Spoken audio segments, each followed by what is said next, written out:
మేడ్చల్ జిల్లా గట్కేసర్ మండలం ఏదిలాబాద్ లో విషాదం చోటు చేసుకుంది. ఏదిలాబాద్ లక్ష్మీనారాయణ చెరువులో కాలుష్యం కారణంగా భారీ స్థాయిలో చేపలు మృత్యువాత పడ్డాయి.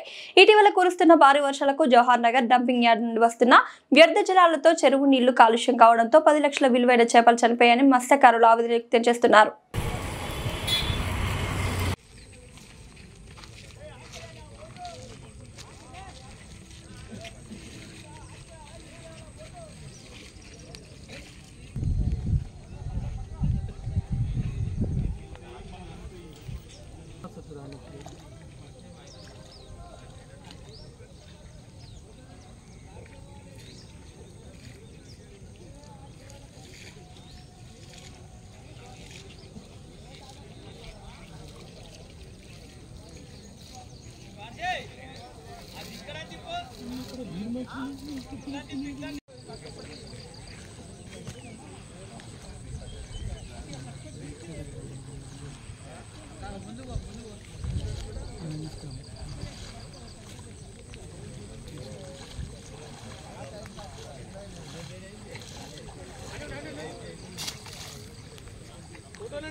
अरे बदलेन बोलताడు अरे నా మూల వర సంచి ఇంటి కుక్క చినే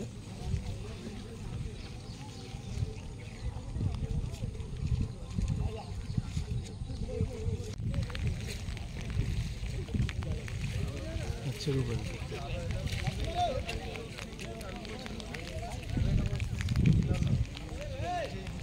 లక్ష్మీనారాయణ చెరువు మా యొక్క గంగపుత్ర సంఘ సభ్యులము దాదాపు 350 కుటుంబాలు ఇవాళ రోడ్డున పడే పరిస్థితి వచ్చింది. ప్రధానంగా మాకు ఈ యొక్క జవహర్ డంపింగ్ యార్డ్ ద్వారా వచ్చే మూసి కలిసి ఈ జలాలు అయితే ఏమున్నాయో అవి డైరెక్ట్గా మా యొక్క ఏదిలాబాద్ చెరువులోకి వచ్చి ఎరిమల్ల వాగు ద్వారా ఏదిలాబాద్ చెరువులో కలిసి ప్రతి సంవత్సరము దాదాపు 10 సంవత్సరాల నుంచి లక్షలాది రూపాయలు చేపలు మృత్యువాత పడుతున్నాయి. మా యొక్క 350 కుటుంబాలు ఈ రోడ్డున పడే పరిస్థితి వచ్చింది.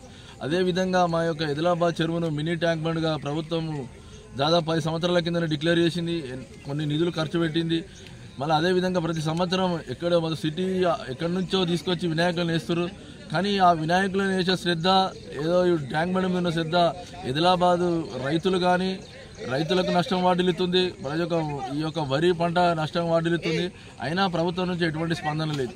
దాదాపు 350 కుటుంబాలు ఈరోజు జీవనోపాధి కోల్పోయి ఇలా రోడ్డున పడే పరిస్థితి ఉంది. కాబట్టి ప్రభుత్వము దాదాపు 10 సంవత్సరాల నుంచి మేము ప్రతి సంవత్సరము ఈ యొక్క ఛానళ్ళ ద్వారా కానీ ఈ యొక్క పత్రికల ద్వారా కానీ అధికారులకు, కలెక్టర్కు, మంత్రులకు, మినిస్టర్లకు ప్రతి ఒక్కరికి మేము మెమోరాండాలు ఇచ్చినాము. అయినా ఎటువంటి స్పందన లేదు. కాబట్టి భవిష్యత్తులో ఈ యొక్క ఏదిలాబాద్ గ్రామ ప్రజల్ని, రైతులని, మత్స్యకారులను కాపాడాలని మా యొక్క ప్రభుత్వాన్ని వేడుకుంటున్నాం.